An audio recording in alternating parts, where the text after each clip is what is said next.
페이지 수는 구약전서 1277페이지입니다. 아모스 3장 1절에서 8절까지 말씀, 저와 여러분들이 교독으로 보도록 하겠습니다. 제가 먼저 읽겠습니다. 이스라엘 자손들아, 여호와께서 너희에 대하여 이르시는 이 말씀을 들으라.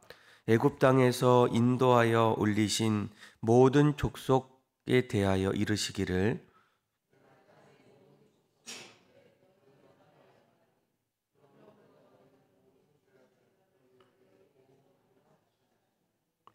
두 사람의 뜻이 같지 않은데 어찌 동행하겠으며,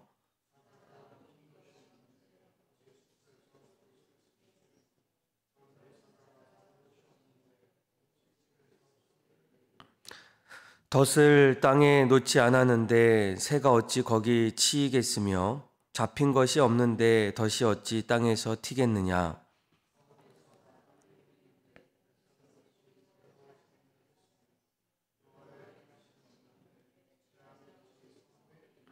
7절과 그리고 8절 함께 읽겠습니다.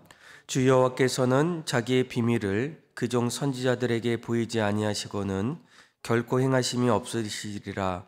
사자가 부르짖은즉 누가 두려워하지 아니하겠느냐.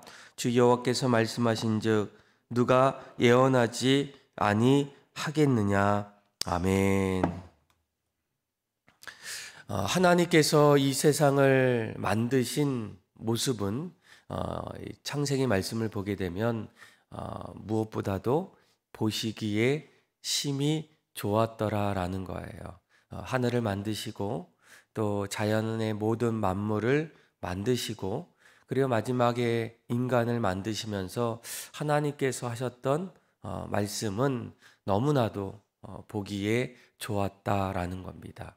그리고 하나님은 인간을 통해서 이 세상을 또 만들고 또 만들어 나가기를 또 원합니다. 아마 아담을 통해서 또 여러 사람들을 통해서 또 지금도 이 세상은 하나님께서 인간을 통해서 더욱더 이보다 아름답게 또 행복한 모습으로 그렇게 나아가길 원하십니다. 그런데 우리가 이 세상을 보게 되면 하나님께서 지으신 이 세상, 보시기에 심히 좋았던 이 세상의 모습은 이 하나님께서 말씀하셨던 그 모습대로 되어지지 않음을 우리가 좀 보게 돼요. 사랑보다 또 기쁨보다 또 그 안에 감사보다는 오히려 다툼도 있고 갈등도 있고 또 서로 복잡한 일들이 얼마나 많이 있겠습니까? 그래서 우리가 이런 모습을 볼 때마다 또 전도할 때마다 여러 사람들 또 세상의 사람들이 정말 이 세상을 만드신 하나님이 이 땅에 존재하는가라는 거예요.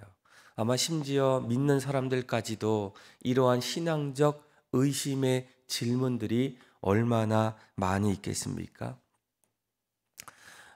그런데 오늘 우리가 읽었던 말씀을 보면 이제 아모스 선지자, 목축업을 했던 이 아모스가 어느 날 하나님의 부르심을 받고 또 하나님 말씀을 이제 선포하게 되는데 그 선포의 내용을 보니까 무엇보다도 이방의 나라들 또 그리고 하나님이 택하셨던 이스라엘 나라가 이제 하나님의 심판 가운데 있겠다라는 거예요. 그러니까 하나님이 택하시고 또 하나님이 다스려 주시는 그 이스라엘이 어떻게 이런 끔찍한 일이 일어날 수 있을까라는 겁니다. 하나님이 살아계시면 또 하나님께서 역사하시면 당연히 하나님이 택하셨던 이 이스라엘은 무엇보다도 보존되고 또 더욱더 강하게 세워지고 또 그 어떤 이방 나라들보다 견고할 수밖에 없는데 과연 이 아모스의 이러한 선포가 이스라엘 백성들 가운데에 들려지고 또 그들이 그것을 쉽게 받아들일 수 있는가라는 거예요.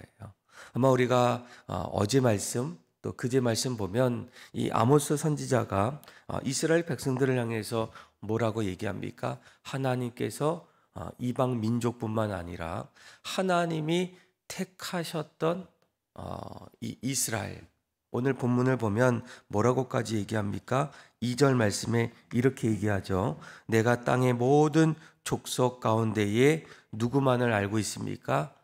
너희만을 알고 있다는 거예요. 그러니까 하나님의 관심, 또 하나님이 주목하는 그 민족은 하나님이 택하셨던 이스라엘 백성이라는 거예요. 그런데 이러한 백성들 앞에서 아모스 선지자가 뭐라고 얘기합니까? 우리 한번 1절에서 우리 2절의 말씀 같이 한번 읽어볼까요? 시작. 이스라엘 자손들아, 여호와께서 너희에 대하여 이르시는 이 말씀을 들으라.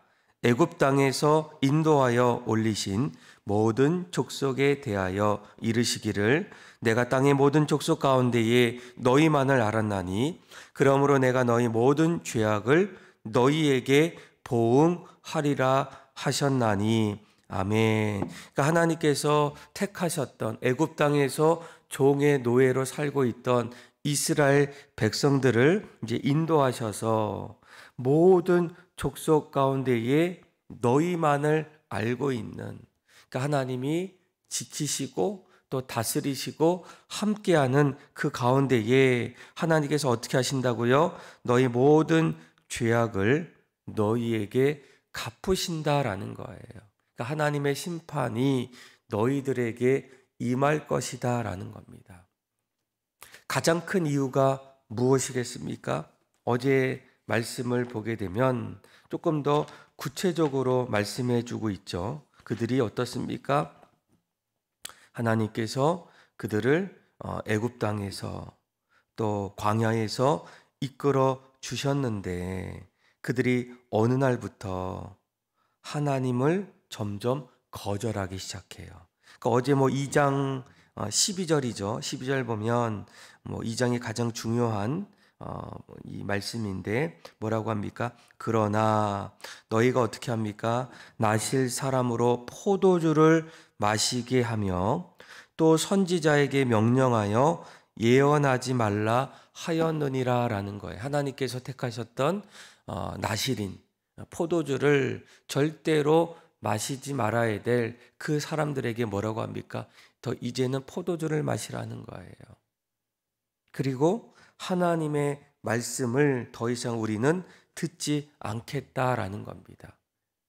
쉽게 얘기하면 이스라엘 백성들이 어느 날부터 점점 강해지고 풍족해지고 또 부족함이 없을 때에 우리들은 하나님 앞에 하나님을 더 가까이 하기보다는 이제는 내 뜻대로 내 생각대로 내가 원하는 삶을 살아가는 그런 범죄를 하나님 앞에 이제 하게 됩니다. 하나님이 그것을 그냥 그대로 내버려 두지 아니하시고 너희들이 지금 행하고 있는 모습들을 반드시 심판하시겠다라는 겁니다.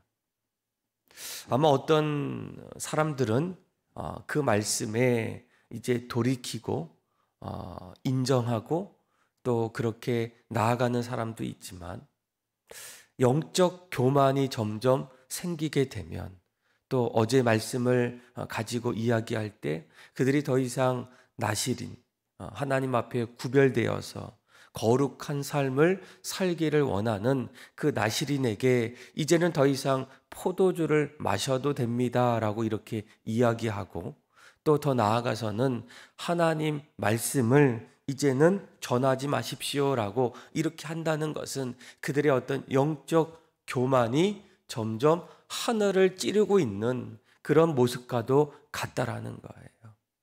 더 이상 그들은 하나님의 이러한 말씀에 전혀 요동하지 않게 됩니다. 이때 아모스 선지자가 뭐라고 얘기합니까? 오늘 3절부터 이제 6절까지 말씀을 보게 되면 하나님께서 너희를 심판하는 이러한 정당성을 이제 비유를 통해서 말씀해 주고 있어요. 자, 우리 한번 3절을 한번 볼까요? 뭐라고 할까요? 3절 같이 한번 읽어봅시다. 시작. 두 사람이 뜻이 같지 않은데 어찌 동행하겠으며. 아멘. 그러니까 두 사람이 약속하지 않았는데 어떻게 둘이 함께 갈 수가 있겠느냐라는 거예요. 근데 더 이상 하나님과 이스라엘 백성들 함께 할 수가 없다는 겁니다. 근데 거기에는 이 아모스 선지자가 무엇보다도 원인 없는 결과는 없다라는 이러한 비유를 그들에게 설명하게 돼요. 또 4절도 이렇게 비유하죠. 같이 한번 읽어볼까요? 시작. 사자가 움킨 것이 없는데 어찌 수풀에서 부르짖겠으며 젊은 사자가 잡은 것이 없는데 어찌 굴에서 소리를 내겠느냐. 아멘. 그러니까 배고픈 사자, 먹잇감을 찾는 이러한 사자는 무엇보다도 먹잇감을 찾기 위해서 소리를 지르지 않습니다. 조용히 또 타겟을 보고 점점 그곳을 향해서 달려가는데, 그런데 4절에 보니까 이 사자가 움킨 것, 먹잇감, 이런 자기가 얻은 것이 하나도 없는데 어떻게 부르짖고 또 잡은 것이 없는데 소리를 낼 수가 있겠느냐라는 거예요. 그러니까 당연한 어떤 모습이겠죠. 아마 4절 역시도 원인 있는 그 자리에 결과가 있다라는 거예요. 또 5절도 마찬가지죠. 5절 한번 읽어볼까요? 덫을 땅에 놓지 않았는데 새가 어찌 거기 치이겠으며 잡힌 것이 없는데 덫이 어찌 땅에서 튀겠느냐. 아멘. 그러니까 덫을 놓아야 새가 그 덫에 걸리게 되고, 또 그렇기 때문에 덫을 잡힌 것이 없을 때 덫이 어떻게 가만히 자연스럽게 움직일 수가 있겠느냐라는 거예요. 또 7절도 한번 그러면서 6절 한번 또 읽어볼까요? 시작. 성읍에서 나팔이 울리는데 백성이 어찌 두려워하지 아니하겠으며 여호와의 행하심이 없는데 재앙이 어찌 성읍에 임하겠느냐. 아멘. 그러니까 성읍에 이제 나팔이 울립니다. 아마 나팔이 울린다라는 것은 그 당시에 무엇입니까?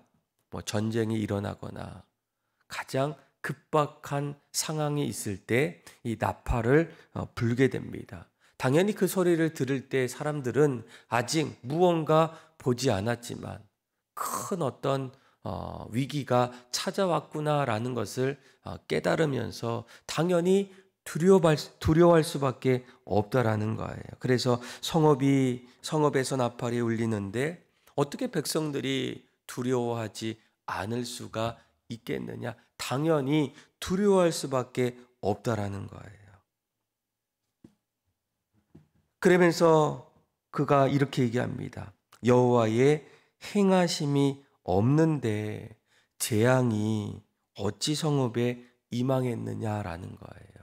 다시 말하면 하나님께서 행하실 때에 그들에게 심판이 임하겠다라는 겁니다.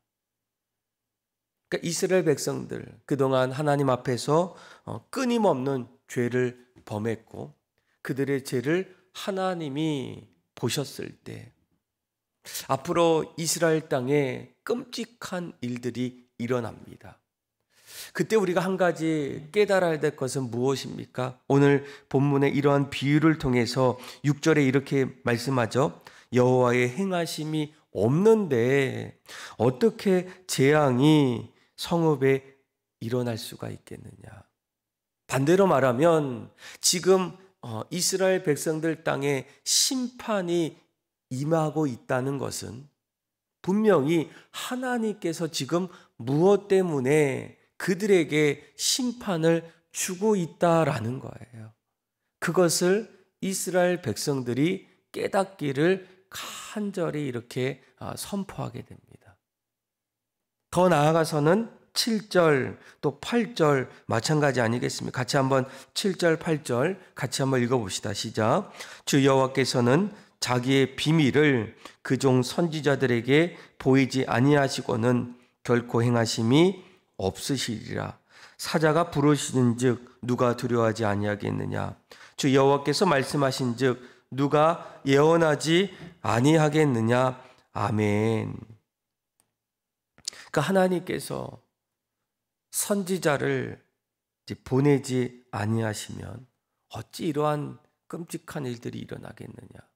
그러니까 하나님은 먼저 심판하기 이전에 경고하시고 또 우리가 이러한 죄 가운데 있음을 알게 하시고 더 나아가서는 이러한 죄악된 삶에서 돌이키기를 원하는, 그러나 돌이키지 않을 때 하나님이 반드시 그 죄악을 간과하지 아니하시고 심판하시겠다라고 말씀해 주고 있어요. 선지자를 통해서 또 오늘날 예수 그리스도를 통해서 또 하나님의 말씀을 통해서 반드시 우리에게 먼저 말씀하시고 들려주신다라는 거예요. 아마 이러한 오늘 이 말씀을 통해서 우리는 오늘날 우리의 삶의 자리에 끊임없이 선포되는 그 하나님의 말씀 앞에 우리는 과연 어떻게 반응하고 있습니까? 하나님이 반드시 하나님 앞에서 뜻을 돌이켜 돌아와서 하나님 뜻대로 살아갈 때 하나님은 우리에게 반드시 신명기 말씀처럼 복된 삶으로 우리에게 허락하시고, 그러지 않으면 반드시 하나님 보응하시고 심판해 주시겠다. 그렇게 왕을 통해서 또 선지자를 통해서 또 제자를 통해서 또 여러 사람들을 통해서 말씀해 주실 때 과연 이러한 말씀 앞에 우리는 과연 어떻게 서 있는가라는 거예요. 아마 지금도 이 세상이 점점 악해져 갈 때 끊임없이 말씀이 선포되는 그 자리에서 사람들은 그 말씀에 정말 과연 잘 듣고 있는가? 오히려 듣고 싶은 그 말씀을 듣기를 원하는가라는 거예요. 지금 우리나라에 또 우리가 살고 있는 이 세상에 나타나고 있는 이 수많은 이런 끔찍한 일들, 범죄, 폭행, 강간, 살인, 또 정치 안에서 일어나는 수많은 일들, 아마 여러분들이 볼 때에도 어떤 마음이 듭니까?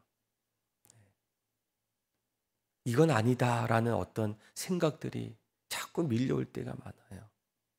아마 이러한 모습들은 하나님께서 이러한 이 결과에는 반드시 원인이 있다라는 거예요. 그죠? 오늘 본문처럼 두 사람이 뜻을 같이 하지 않는데 어떻게 동행할 수 있는가? 사자가 움킨 것이 없는데 어찌 수풀에서 부르짖을 수가 있겠는가? 덫을 놓지 않았는데 새가 어찌 잡힐 수가 있겠는가? 성읍에서 나팔을 불고 있는데 두려워하지 않을 사람이 어디 있겠는가? 여호와의 행하심이 없는데 재앙이 어찌 그 성읍에 임하겠는가? 아마 지금 일어나는 모든 일들 하나님께서 우리의 모습, 죄된 모습들을 그대로 내버려 두지 아니하신다라는 거예요. 어찌 우리가 범죄하지 않았는데 이런 끔찍한 일들이 일어날 수가 있겠습니까? 하나님은 이 세상을 보시기에 심히 좋았더라라고 말씀해 주셨어요. 그런데 인간이 죄로 인해서 자기의 욕심을 통해서 영적인 교만을 통해서 이 세상을 점점 하나님이 원하시는 모습보다는 타락한 세상으로 만들 때에 또 끊임없이 이러한 말씀이 우리에게 들려올 때에 여러분 이제는 우리가 그 말씀 앞에 반응하고 또 이제는 주님 앞에 서서 뜻을 돌이켜서 회개하고 주님 앞에 새로운 모습으로 나아가야 되지 않겠습니까? 오늘 이 아모스의 이러한 예언들, 그렇죠? 이 예언들은 오늘 우리에게도 주시는 말씀이에요. 여러분, 지금 이러한 험악한 세상들, 인간의 욕심 없이는 어찌 하나님께서 행하실 수가 있겠느냐? 우리의 범죄로 인해서 하나님이 어떻게 그대로 내버려 둘 수가 있겠느냐라는 거예요. 오늘 이 말씀을 꼭 기억해서 하나님, 이 모든 것이 우리의 욕심이었고 우리의 죄였고 우리의 잘못이었음을 깨닫고 다시금 하나님 앞에 이 세상을 하나님 고쳐주시고 용서해 주시고 다시 새롭게 해주셔서 우리가 살고 있는 이 세상 속에 하나님의 정의와 하나님의 공의 속에서 하나님의 사랑이 점점 넘쳐날 수 있는 그런 세상 될 수 있도록 함께 기도해 주시고, 특별히 최근에 일어났던 일들, 나라 안에 비상계엄을 통해서 지금 이 나라가 너무나도 복잡하고 어렵고 점점 흔들리고 있는 그런 시기 속에서 여러분들이 함께 나라와 민족을 위해서 또 지도자를 위해서 위정자들을 위해서 기도할 수 있는 저와 여러분들의 삶이 다 되기를 주님의 이름으로 축원합니다.